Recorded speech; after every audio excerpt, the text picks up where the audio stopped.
Hello and welcome to remedial chemistry. तो आज के इस लेक्चर में हम लोग पढ़ने वाले हैं ऑर्गेनिक केमिस्ट्री का एक बहुत interesting topic electrophilic substitution reaction.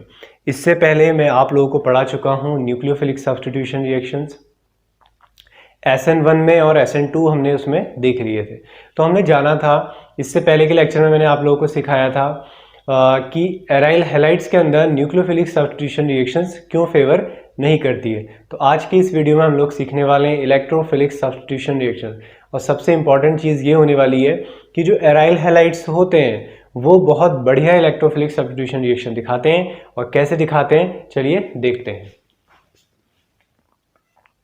तो इलेक्ट्रोफिलिक सब्स्टिट्यूशन रिएक्शन का क्या मतलब है कि जो हमारे पास एराइल हैलाइड होंगे, यानी कि बेंजीन के ऊपर कोई हैलोजन एटम जुड़ा होगा, तो बेंजीन के ऊपर जो हैलोजन एटम होगा उसको हम क्या कह देंगे, पूरे कंपाउंड को एराइल हैलाइड। एरोमेटिक कंपाउंड होगा, उसके साथ एक हैलोजन जुड़ा होगा, एराइल हैलाइड। इलेक्ट्रोफिलिक सब्स्टिट्यूशन का मतलब यह है, इलेक्ट्रॉन्स दिए जाएंगे किसे, इलेक्ट्रोफाइल्स को। तो एराइल हैलाइड इलेक्ट्रॉन्स देने वाले हैं किसी और को, तो इसे हम क्या कहेंगे, इलेक्ट्रोफिलिक सब्स्टिट्यूशन रिएक्शन। तो इलेक्ट्रोफाइल्स क्या होते हैं, जो इलेक्ट्रॉन डेफिशिएंट स्पीसीज होती हैं, जिन्हें इलेक्ट्रॉनों की कमी होती है, उन्हें हम कहते हैं इलेक्ट्रोफाइल्स। ठीक है, तो इसमें पहला एग्जांपल लेते हैं हम, हैलोजिनेशन। हैलोजिनेशन, तो हैलोजिनेशन के अंदर हम पहला एग्जांपल लेंगे क्लोरीनेशन। तो क्लोरीनेशन को आइए हम समझते हैं कि कैसे ये एक इलेक्ट्रोफिलिक सब्स्टिट्यूशन रिएक्शन है। तो बहुत इंपॉर्टेंट है, इनकी मैकेनिज्म भी सीखेंगे और हर स्टूडेंट को इनकी मैकेनिज्म आनी चाहिए। ठीक है, तो चलिए देखते हैं। तो पहले मैं जनरल रिएक्शन लिखता हूँ। जनरल रिएक्शन कुछ इस तरह से है, ये है हमारे पास क्लोरोबेंजीन विथ 6 इलेक्ट्रॉन, यानी कि 3 लोन पेयर। इसकी रिएक्शन हम कराते हैं क्लोरीन से in presence of anhydrous AlCl3। Anhydrous AlCl3। तो होता क्या है, देखो ये ऑर्थो पोजीशन है और ये पैरा पोजीशन। अगर ऑर्थो से H इस Cl के साथ चला जाए, HCl बाहर हो जाए, तो यहाँ पे तो Cl है ही, तो ऑर्थो पे एक Cl आ जाएगा। अगर ऑर्थो वाला हाइड्रोजन रिप्लेस होगा, अगर पैरा वाला हाइड्रोजन रिप्लेस होता है तो एक प्रोडक्ट और बनेगा और वो होगा हमारा पैरा पोजीशन पे। कैसे बनता है उसे मैकेनिज्म से हम समझने वाले हैं। ऑर्थो वाला प्रोडक्ट जो होता है वो होता है हमारा माइनर प्रोडक्ट, और जो पैरा वाला प्रोडक्ट होता है वो होता है हमारा मेजर प्रोडक्ट। क्योंकि देखो जो सेकंड वाला प्रोडक्ट है उसमें बहुत बढ़िया सिमेट्री दिखाई दे रही है हमें। यहाँ से काटोगे आप इक्वल पार्ट्स में डिवाइड होगा, यहाँ से काटोगे इक्वल पार्ट्स में डिवाइड दिखाएगा, तो एक सिमेट्री है। यहाँ पे ऐसी सिमेट्री नहीं है। दूसरी बात, ये दोनों सेम ग्रुप अगल बगल आ गए, काफ़ी बड़ा साइज भी है, तो रिपल्शन भी क्रिएट कर रहे हैं। तो ये एक अच्छा कंपाउंड बन रहा है, मेजर है, इसलिए ये क्या है, माइनर है। नेमिंग अगर हम करें इस पूरे को हम क्या पढ़ते हैं, क्लोरोबेंजीन। तो 2 पोजीशन पे Cl आ गया है, तो 2 क्लोरो, यही क्या हो गया आप, 2 क्लोरो, फिर क्या कहोगे, क्लोरोबेंजीन। तो 2 बार क्लोरो ना कह के हम इसे क्या कहेंगे, 2 डाइक्लोरोबेंजीन। अब कोई इसमें ये कंफ्यूजन ना करे कि डाइक्लोरो कैसे आ रहा है, ठीक है। तो 2 क्लोरो क्लोरो लिखने की जगह हम लिख देते हैं 2 डाइक्लोरोबेंजीन या ऑर्थो डाइक्लोरोबेंजीन। तो ऑर्थो ज़्यादा अच्छा लग रहा है मुझे, तो मैं ऑर्थो लिख देता हूँ। ऐसे यहाँ पे क्या कहोगे, पैरा डाइक्लोरो। स्टूडेंट्स को कंफ्यूजन ये होता है कि पैरा डाइक्लोरो, यानी कि सोचते हैं पैरा पे 2 क्लोरीन है, ठीक है। तो पैरा डाइक्लोरोबेंजीन, तो यहाँ पे कोई डाउट किसी को अब नहीं रहेगा। क्लियर है। तो ये देखिए हम लोगों ने एक जनरल रिएक्शन कि क्लोरोबेंजीन की रिएक्शन हम जब Cl2 से कराते हैं इन प्रेजेंस ऑफ एक लेविस एसिड ले लेंगे हम, जो इलेक्ट्रॉन डेफिशिएंट होते हैं उन्हें हम लेविस एसिड कहते हैं, इलेक्ट्रॉन एक्सेप्ट करते हैं। जो AlCl3 हमने लिया है, तो एक ऑर्थो वाला कंपाउंड बना है और एक पैरा वाला। पैरा वाला कंपाउंड क्या है, मेजर है। तो चलिए देखते हैं मैकेनिज्म और कैसे ये कंपाउंड बनते हैं उसको सीखते हैं। तो बहुत इंटरेस्टिंग है मैकेनिज्म इसकी। सबसे पहले क्या होगा, ये जो Cl है आपका, इसकी रिएक्शन आप कराएंगे AlCl3 से। AlCl3 डेफिशिएंट है, क्यों, Al का एटॉमिक नंबर कितना होता है, 13। लास्ट में कितने इलेक्ट्रॉन होते हैं, 3। 3 इलेक्ट्रॉन एल्यूमिनियम के लास्ट में है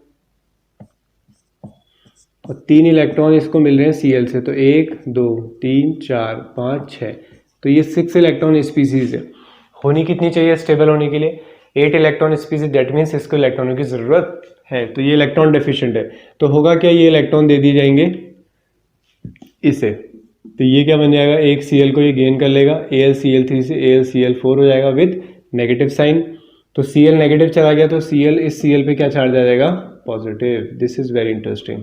इसी को हम क्या कहते हैं, इलेक्ट्रोफाइल। तो इलेक्ट्रोफाइल हमारा तैयार हो गया है, जिसका सिंबल क्या होता है, E पॉजिटिव।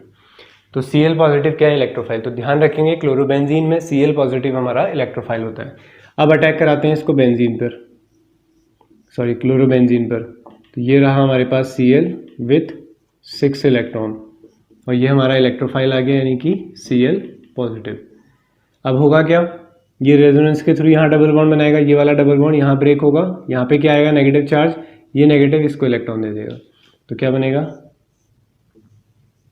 ये ऐसे ही रहेगा, ये ऐसे ही रहेगा, यहाँ पे डबल बॉन्ड आ गया, Cl पे कैसा चार्ज आ गया, पॉजिटिव। तो ये दो इलेक्ट्रॉन्स यहाँ गए, यहाँ नेगेटिव चार्ज आ रहा था, नेगेटिव ने इसको इलेक्ट्रॉन दे दिए, तो यहाँ पे कौन जुड़ गया, Cl। अब यहाँ पे हाइड्रोजन दिखाना मत भूलना, हाइड्रोजन तो होगा वहाँ पर, काउंट करो, C6 से S6 तभी तो कहते हो। तो 1 2 3 एक हाइड्रोजन रहा होगा, तो मैंने रिप्रेजेंट कर दिया बस यहाँ पर। अब उसके बाद अब क्या होगा, उसके बाद देखो 4 बॉन्ड हो चुके हैं इसके। अब आगे की तरफ बात करते हैं, तो इसको रेजोनेंस के थ्रू हम लोग स्टेबलाइज कर सकते हैं, ठीक है। तो रेजोनेंस के थ्रू स्टेबलाइज कर सकते हैं हम इसको, एक हाइड्रोजन को ब्रेक करो और बॉन्ड बना दो। तो नेक्स्ट स्टेप इसका कर दो कि ये वाला हाइड्रोजन अपना इलेक्ट्रॉन दे देगा, यहाँ पे डबल बॉन्ड वापस बन जाएगा और ये Cl के इलेक्ट्रॉन वापस उसके पास। तो ये क्या बन जाएगा, तो यहाँ पे डबल बॉन्ड आ गया, ये और ये वापस से Cl। तो यहाँ पे एक Cl जिंदा रह गया है, कौन बाहर हुआ है यहाँ से, एक H पॉजिटिव। अब ये H पॉजिटिव किसके साथ रिएक्शन कर सकता है वापस से, जो आपके पास क्या था, AlCl4 1 नेगेटिव। तो H पॉजिटिव अपने Cl नेगेटिव को ले लेगा, HCl बन जाएगा और ये वापस से क्या हो जाएगा, AlCl3। तो यही तो बनाया था हमने, HCl बाहर किया था, ठीक है। समझ ले एक बार फिर से, Cl2 की रिएक्शन कराई AlCl3 से, तो क्या हुआ, AlCl4 बना, Cl एक इसने एक्सेप्ट कर लिया तो इस पर नेगेटिव चार्ज आ गया, एक Cl पॉजिटिव हो गया, यानी कि ये नेगेटिव बना और ये पॉजिटिव, नेगेटिव वाले को इसने ले लिया। Cl पॉजिटिव क्या हो गया, इलेक्ट्रोफाइल। अब इलेक्ट्रोफाइल का अटैक करा दिया हमने बेंजीन पे, तो लोन पेयर यहाँ से आए तो यहाँ एक डबल बॉन्ड बना, डबल बॉन्ड बनने जा रहा है, यहाँ से इलेक्ट्रॉन यहाँ आए तो ये नेगेटिव चार्ज से इलेक्ट्रॉन यहाँ दे दिए, Cl जुड़ गया। अब Cl आ चुका है, हाइड्रोजन ने अपना बॉन्ड यहाँ पे ब्रेक किया, रेजोनेंस वापस, यानी कि एरोमेटिसिटी वापस आ गई, यानी कि वापस बेंजीन बन गई। तो H पॉजिटिव बाहर हो गया, ये H पॉजिटिव अपने AlCl4 नेगेटिव से एक Cl लेगा और HCl बना देगा। तो ये तो बनाया हमने कौन सा प्रोडक्ट, ऑर्थो प्रोडक्ट। तो ये तो बनाया हमारा ऑर्थो आइसोमर। अगर पैरा आइसोमर बनाना होता तो हम क्या करते हैं, तो रेजोनेंस को थोड़ा और आगे बढ़ा देते हैं और कोई प्रॉब्लम नहीं है। तो देखो मैं इसको थोड़ा सा इरेज कर देता हूँ, अच्छा यहाँ पे बना लेते हैं, ठीक है, एक स्टेप इसका आप लोग नोट कर लेंगे फिर, ताकि एक ही में हो जाए ना, सब स्क्रीनशॉट लेने में आसानी रहेगी। Cl विथ 6 इलेक्ट्रॉन, हम क्या ला रहे थे यहाँ पर, एक इलेक्ट्रोफाइल Cl पॉजिटिव। तो कैसे अटैक करेंगे, चलिए देखते हैं। बोर्ड विजिबल है आप लोगों को, 1 सेकेंड, चलिए। तो आप क्या करेंगे, देखो ये डबल बॉन्ड बनने जा रहा है, तो अभी क्या हुआ था, ये यहाँ पे शिफ्ट कर दिए थे, इसको यहाँ शिफ्ट कर दो, अब ये यहाँ शिफ्ट होगा। तो इसका एक स्ट्रक्चर बना के दिखाता हूँ तुम्हें यहाँ। तो ये कुछ इस तरह का दिखेगा तुम्हें, यहाँ डबल बॉन्ड आ गया, यहाँ डबल बॉन्ड ऑलरेडी है, यहाँ भी एक डबल बॉन्ड बन गया विद पॉजिटिव साइन। इलेक्ट्रॉन कहाँ आ गया एक्स्ट्रा, यहाँ पे आ गए। तो यानी कि जो Cl पॉजिटिव है इस बार वो कहाँ जाके जुड़ेगा, इस कार्बन पे जुड़ जाएगा। तो ये क्या बन जाएगा आपका, Cl पॉजिटिव, यहाँ पे Cl जुड़ जाएगा, हाइड्रोजन पहले से था, ठीक है। अब लास्ट वाले स्टेप को देखो कैसे होगा, बस कुछ नहीं करना है, ये वाले हाइड्रोजन को ब्रेक कर दो, यहाँ डबल बॉन्ड बनेगा, ये यहाँ ब्रेक करेगा और ये यहाँ पे ब्रेक करेगा। तो ये क्या बन जाएगा, देखो यहाँ पे डबल बॉन्ड बन गया, यहाँ पे कोई छेड़छाड़ नहीं करी हमने, एक डबल बॉन्ड यहाँ आ गया, वापस से यहाँ क्या हो गया, Cl। समझ गए इस बात को, तो स्क्रीनशॉट ले लो, ले लिया होगा स्क्रीनशॉट, ठीक है। तो आई होप आप लोगों को क्लोरीनेशन क्लियर हो गया होगा। ऐसा ही हम ब्रोमिनेशन भी कर सकते हैं, हम आयोडोनेशन भी इसी तरह से करते हैं, ठीक है। कुछ फ्लोरिनेशन और आयोडोनेशन के लिए कंडीशन थोड़ी चेंज होती है, क्लोरीनेशन और ब्रोमिनेशन सेम होंगे। ब्रोमिनेशन करना है तो FeCl3, AlCl3, AlBr3 हम ये ले सकते हैं, ठीक है। बेसिकली होगा वो लेविस एसिड, यानी कि इलेक्ट्रॉन एक्सेप्ट करने वाला होगा, FeCl3 भी इसकी जगह पर हो सकता है, दैट विल ओके। तो क्लियर है, तो ये होगी इसकी मैकेनिज्म। हमने ऑर्थो प्रोडक्ट के लिए भी देख लिया है और पैरा प्रोडक्ट के लिए भी देख लिया है। पैरा प्रोडक्ट बहुत इंटरेस्टिंग है, इसको ध्यान रखना। एक बार यहाँ शिफ्ट करोगे, फिर यहाँ शिफ्ट करोगे, फिर यहाँ शिफ्ट करोगे, इसलिए मैंने एक और स्टेप इसका बनाकर दिखा दिया है तुम लोगों को, ठीक है, ताकि इसका रेजोनेंस तुम लोग देख सको। तो चलिए मैं इसको इरेज करता हूँ, हम देखते हैं इसके बाद नेक्स्ट नाइट्रेशन। चलिए, तो अब इलेक्ट्रोफिलिक सब्स्टिट्यूशन में हम एक और स्टेप आगे जाते हैं और अब हम लोग सीखने वाले हैं नाइट्रेशन। तो चलिए स्टार्ट करते हैं नाइट्रेशन के बारे में। तो पहले वही हम करेंगे, पहले हम जनरल रिएक्शन लिखेंगे। नाइट्रेशन, तो नाइट्रेशन का काम क्या है, NO2 देना हमें, ठीक है। 11th क्लास में भी आप लोगों ने देखा होगा नाइट्रेशन, सल्फोनेशन, क्लोरिनेशन, ठीक है। तो कुछ इसी तरह से, तो पैटर्न को समझना जरूरी है, फिर हम इसको सम अप करेंगे तो कई सारी चीज़ों में अप्लाई कर सकते हैं। तो पहले मैं जनरल रिएक्शन लिखता हूँ, तो नाइट्रेशन करते हैं हम, क्लोरोबेंजीन का ही नाइट्रेशन करा रहे हैं हम, यानी कि एराइल हैलाइड्स का, क्योंकि चैप्टर वही है हमारा। कॉन्सेंट्रेट HNO3 और कॉन्सेंट्रेट H2SO4, यानी कि इस बार कॉन्सेंट्रेट HNO3 के साथ हमें लेना है कॉन्सेंट्रेट H2SO4, यानी कि कोई एसिड लेना है। तो होता क्या है, Cl तो यही रहेगा, क्लोरोबेंजीन, एक आ जाएगा ऑर्थो पे NO2। जैसा मैंने बताया नाइट्रेशन का काम होता है NO2 ग्रुप जोड़ना, कैसे जोड़ना वो अभी हम देख लेंगे। Cl और पैरा पोजीशन पे NO2। मेजर माइनर का कॉन्सेप्ट वही रहेगा जो अभी मैंने सिखाया था, कि ये वाला प्रोडक्ट कहलाएगा माइनर और ये वाला प्रोडक्ट क्या कहलाएगा, मेजर कहलाएगा। क्लियर है। अब हम इसकी मैकेनिज्म की तरफ चलते हैं। तो मैकेनिज्म में देखते हैं क्या होगा। सबसे पहले H2SO4 है, एसिड है, एसिड का काम है H पॉजिटिव देना, तो H पॉजिटिव ले लेते हैं। तो एसिड ने हमें H पॉजिटिव दे दिया है, ठीक है। अब हम देखते हैं HNO3 को। तो HNO3 का स्ट्रक्चर बना लो पहले। तो HNO3 में क्या होगा, देखो HON डबल बॉन्ड O, ये कोऑर्डिनेट बॉन्ड। कोऑर्डिनेट नहीं दिखाओगे तो नाइट्रोजन पे पॉजिटिव और इस पे नेगेटिव दिखा सकते हो। एसिड का काम था H पॉजिटिव देना, उसने H पॉजिटिव दे दिया। अब हमारा काम है H पॉजिटिव को इलेक्ट्रॉन देना, क्योंकि H पॉजिटिव क्या है, इलेक्ट्रॉन डेफिशिएंट है, उसे ज़रूरत है इलेक्ट्रॉनों की। तो हमारे पास अमीर कौन है, यही है, तो ये अपने इलेक्ट्रॉन इसको दे देगा। तो क्या बनेगा, HOH, ऑक्सीजन ने अपने इलेक्ट्रॉन दे दिए तो पॉजिटिव चार्ज, बाकी सब एज इट इज़ रहेगा, डबल बॉन्ड O और ये coordinate bond, single bond O। अब ये क्या बन गया है, एक लिविंग ग्रुप बन गया है। देखो ये H2O बन जाएगा अगर इस ऑक्सीजन को इलेक्ट्रॉन देके इसको न्यूट्रल कर दिया जाए। तो कर देते हैं, तो इसको न्यूट्रल कर दिया हमने, तो ये तो बन गया H2O। अब नाइट्रोजन के पास से इलेक्ट्रॉन चले गए हैं, तो नाइट्रोजन पे कैसा चार्ज आ जाएगा, इसको क्लोज कर देते हैं। NO2 है, तो NO2 पे ओवरऑल कैसा चार्ज आ जाएगा, पॉजिटिव चार्ज आएगा। Yes, this is your electrophile. तो हमारा इलेक्ट्रोफाइल तैयार हो गया है, तो याद रखेंगे। तो क्लोरीनेशन में इलेक्ट्रोफाइल Cl पॉजिटिव था, नाइट्रेशन में NO2 पॉजिटिव। अब इसको अटैक कराने का काम सेम है। अब आपको कोई दिक्कत नहीं आएगी अगर आपने पहले वाले स्टेप्स सारे अच्छे से सीख लिए हैं। तो नाइट्रेशन NO2 पॉजिटिव, इलेक्ट्रॉन लेके आओ, यहाँ पे डबल बॉन्ड बनने जा रहा है, यहाँ पे नेगेटिव चार्ज जनरेट होगा, इससे इलेक्ट्रॉन दे दोगे किसको, NO2 को। तो क्या बन जाएगा ये, यहाँ पे double bond Cl with positive sign, NO2 को इलेक्ट्रॉन दे दिए, हाइड्रोजन तो होगा ही, रिप्रेजेंट कर देते हैं। तो ये NO2 जुड़ चुका है। अब NO2 जुड़ गया, आप क्या करोगे, इस हाइड्रोजन को ब्रेक करोगे और ये डबल बॉन्ड ऊपर, तो ये आ जाएगा Cl, ये और यहाँ पे आ गया आपका NO2। ठीक है, नाम लिख लोगे, ऑर्थोनाइट्रोक्लोरोबेंजीन। क्लियर है। तो ये हो गया। पैरा वाला प्रोडक्ट बनाना होगा तो पैरा पे अटैक करा दोगे। तो जब पैरा पे अटैक कराओगे तो क्या बनेगा, पैरा पे कैसे अटैक करेंगे, ये डबल बॉन्ड यहाँ, इसको एक काम करते हैं यहाँ पे अलग से बना देते हैं, फिर हम लोन पे नहीं दिखा पाएंगे नहीं तो। अब हमें अटैक कराना है इस इलेक्ट्रोफाइल को पैरा पोजीशन पे, तो ये इलेक्ट्रॉन यहाँ लेके आओगे, ये इलेक्ट्रॉन यहाँ जाएगा, फिर ये डबल बॉन्ड ये वाला इलेक्ट्रॉन देगा और ये जुड़ जाएगा 1, देखो अच्छे से, ये डबल बॉन्ड जिंदा है, यहाँ पे डबल बॉन्ड बनने जा रहा है, ये डबल बॉन्ड बन गया, यहाँ पे इलेक्ट्रॉन आ रहे थे, यहाँ दे दिए हमने, तो यहाँ पे कौन जुड़ गया, NO2, हाइड्रोजन तो होगा ही यहाँ पर, तो ये हाइड्रोजन, यहाँ पे double bond Cl with positive sign, ठीक है। ये यहाँ ब्रेक होगा और ये ऊपर और ये यहाँ, साइन में देखना है, ठीक है।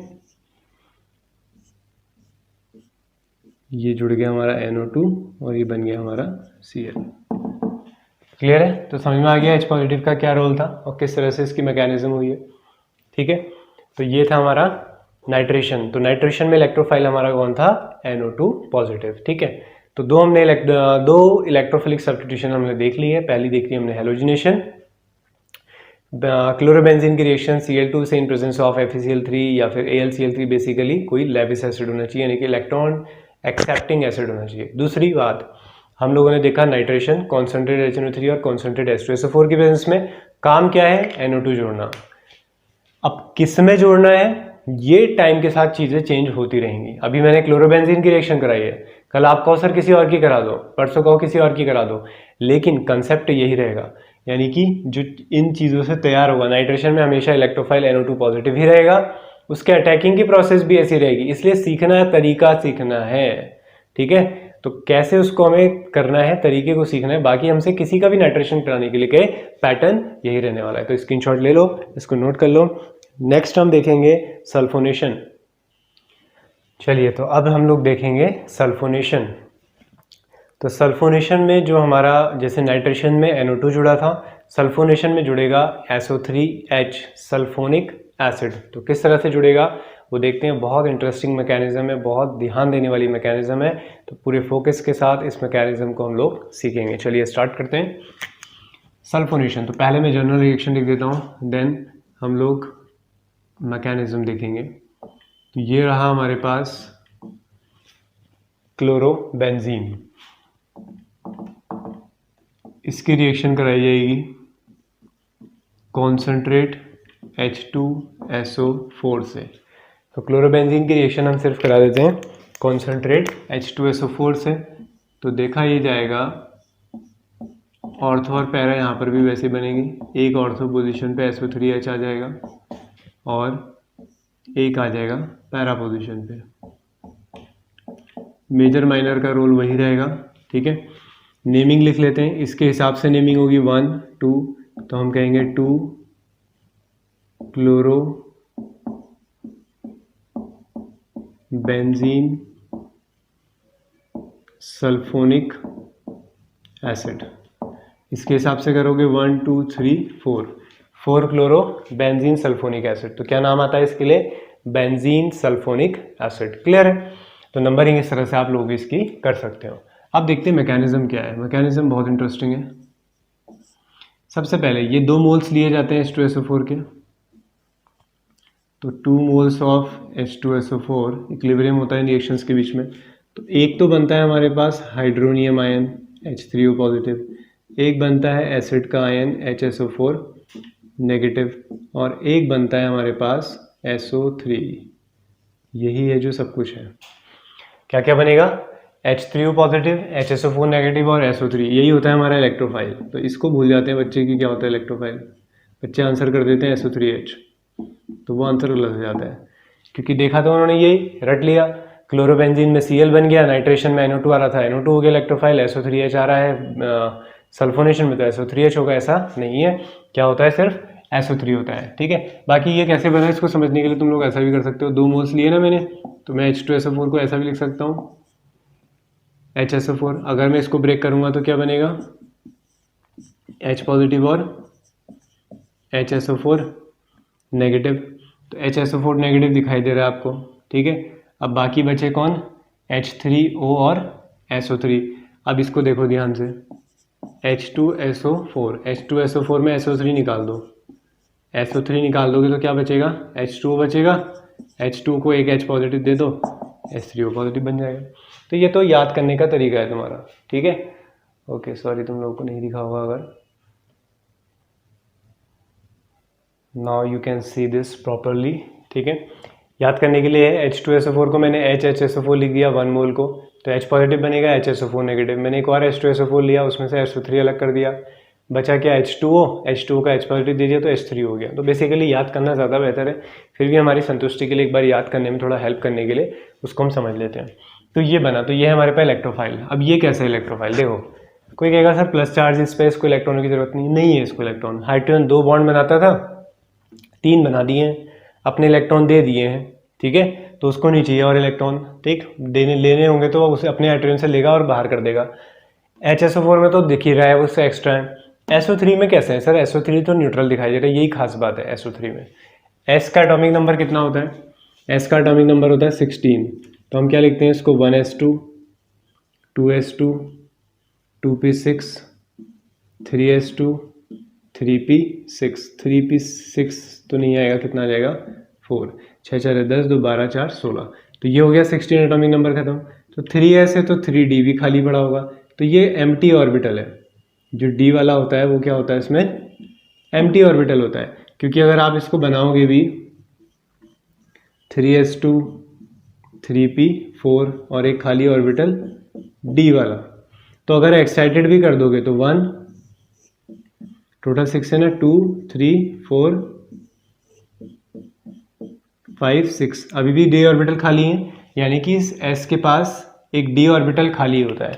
तो d ऑर्बिटल खाली है, यानी कि यहाँ पे इलेक्ट्रॉन भरे जा सकते हैं, इसलिए SO3 क्या है, एक इलेक्ट्रोफाइल की तरह काम करता है। तो चाहे तो आप लिख दोगे इलेक्ट्रोफाइल की ब्रैकेट में बिकॉज एम्प्टी d ऑर्बिटल, इसलिए मैं कह रहा हूँ कि ये मैकेनिज्म बहुत इंटरेस्टिंग है। एम्प्टी d ऑर्बिटल खाली है, यानी कि वहाँ पे इलेक्ट्रॉन ले सकता है। तो करते हैं फिर, अब इलेक्ट्रोफाइल हमें मिल चुका है, बस इस बार उसके ऊपर कोई भी चार्ज नहीं है, तो क्या फ़र्क पड़ता है। SO3 का स्ट्रक्चर कुछ ऐसा दिखाई देगा,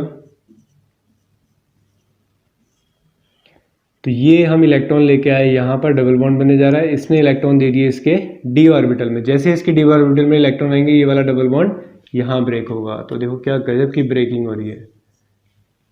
तो समझोगे तो बहुत इंटरेस्टिंग, मज़ा आ जाएगा तुम लोगों को।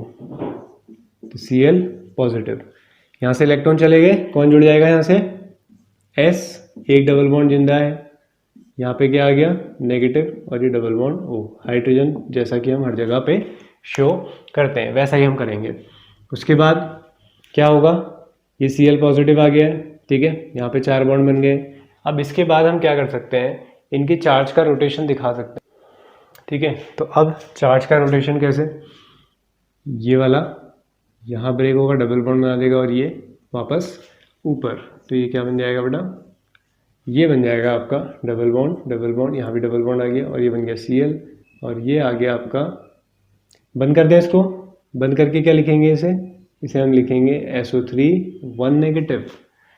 समझ पा रहे हो, देखो अच्छे से, SO3 1 नेगेटिव लिख दिया मैंने उसे क्लोज करके। अब हम क्या करेंगे, यहाँ से कौन चला गया, H पॉजिटिव आयन, तो H पॉजिटिव आयन तो हमारे सॉल्यूशन में बहुत सारे पड़े हुए हैं, एसिड यूज़ किया हमने, कोई दिक्कत नहीं है। तो अब क्या करोगे, एक H पॉजिटिव आयन इसको दे दोगे और ये खुश हो जाएगा, और ये उसको पकड़ लेगा, और ये क्या बना देगा SO3H, और ये हमारा फाइनल प्रोडक्ट बन गया SO3H, बेंजीन सल्फोनिक एसिड। ऐसा ही आप पैरा के लिए भी कर सकते थे, पैरा प्रोडक्ट बनाना है तो आप यहीं पे चेंजेस कर लोगे, जैसा कि मैं पहले मैकेनिज्म में सिखा ही चुका हूँ। अब तो कोई प्रॉब्लम नहीं आएगी, अब तो हमने बहुत प्रैक्टिस कर ली है, ठीक है। हमारे पास है double bond O, double bond O, double bond O, तो क्या करेंगे, ये डबल बॉन्ड यहाँ, ये वाला यहाँ पे, और यहाँ से अटैक कराएंगे, तो पैरा पोजीशन भी हम लोग बना सकते हैं। तो ये यहाँ पे आ गया double bond with positive charge, यहाँ एक डबल बॉन्ड आ गया, हाइड्रोजन को हम शो कर देंगे, SO3 में एक डबल बॉन्ड O है, एक नेगेटिव बन गया, और एक डबल बॉन्ड O। फिर वही करोगे, ये H यहाँ ब्रेक, ये यहाँ, और ये वापस ऊपर, तो पैरा प्रोडक्ट बन जाएगा। क्लियर है, तो ये थी आपकी सल्फोनेशन रिएक्शन, ठीक है। तो यहाँ तक चीज़ें तुम लोगों को क्लियर हो गई है। बाकी इस लेक्चर में हम लोग इतना ही करते हैं, क्योंकि जो एक मैकेनिज्म और पढ़नी है वो भी बहुत इंपॉर्टेंट है, फ्रीडेल क्राफ्ट रिएक्शन। तो वो एक नेम रिएक्शन है, तो नेम रिएक्शंस की सीरीज़ हम अलग से चलाते रहेंगे, चैप्टर के साथ ही चलती रहेंगी, लेकिन नेम रिएक्शन हम अलग से करते रहेंगे ताकि बाद में जब आपको रिवाइज करना हो तो नेम रिएक्शन ज़्यादातर रिवाइज हम करते रहते हैं तो वो अलग से आपको मिल जाए, कोई दिक्कत नहीं आए। तो इलेक्ट्रोफिलिक सब्स्टिट्यूशन क्यों हो पा रहा है देख लिया हमने, क्योंकि लोन पेयर क्या कर दे रहे हैं, उसको बेंजीन को एक्टिव कर दे रहे हैं। क्वेश्चन ये भी पूछा जाता है कि जो एराइल हैलाइड्स होते हैं वो इलेक्ट्रोफिलिक सब्स्टिट्यूशन रिएक्शन देते क्यों हैं, जबकि Cl, फ्लोरीन, ब्रोमीन ये तो जाने जाते हैं अपनी इलेक्ट्रोनेगेटिविटी के लिए, इलेक्ट्रॉन खींचने के लिए, जबकि इलेक्ट्रोफिलिक सब्स्टिट्यूशन में बात की जाती है कि इलेक्ट्रॉन देने की। तो Cl वगैरह होने के बाद भी कोई इलेक्ट्रॉन कैसे दे सकता है, तो उसका रीजन है due to resonance, presence of lone pair of electrons on the halogen atom. तो हेलोजन एटम पे जो लोन पेयर प्रेजेंट है सब उन्हीं का तो खेल है।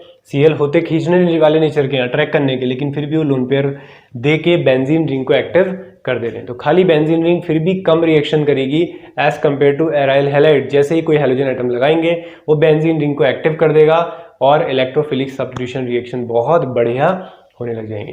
तो इलेक्ट्रोफिलिक सब्स्टिट्यूशन रिएक्शन में हमने हैलोजिनेशन देख लिया जिसके अंदर क्लोरीनेशन और ब्रोमिनेशन दोनों आ जाते हैं। उसके बाद हम लोगों ने नाइट्रेशन देख लिया, सल्फोनेशन देख लिया। नेक्स्ट लेक्चर में जब हम मैकेनिज्म पढ़ेंगे, नेम रिएक्शन पढ़ेंगे अलग से, तो वहां पे हम देखेंगे फ्रीडल क्राफ्ट के लिए एल्काइलेशन और एसाइलेशन। तो मिलते हैं नेक्स्ट लेक्चर में, नोट्स बनाते रहें।